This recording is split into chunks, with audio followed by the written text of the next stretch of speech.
RG Kar medical কলেজের মর্গের দেহাংশ বিক্রিতে 200 কোটি টাকা দুর্নীতির হদিশ পেল তদন্তকারী সংস্থা সিবিআই।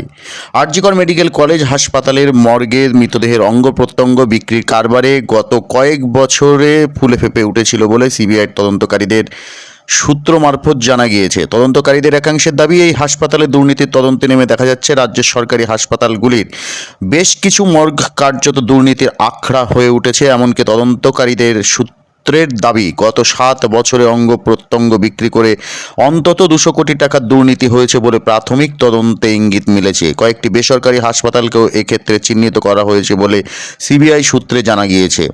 সিবিআইয়ের তদন্তকারীদের সূত্রের দাবি, বিভিন্ন সরকারি হাসপাতালের মর্গে থাকা অজ্ঞাত পরিচয় ব্যক্তির দেহ থেকে অঙ্গ প্রত্যঙ্গ অবাধে অস্ত্রোপচারের মাধ্যমে বার করে নেওয়া হয়েছে বলে তদন্তে প্রাথমিক সূত্রের দাবি। একটি অঙ্গের দর অন্তত 4 থেকে 8 লক্ষ টাকা পর্যন্ত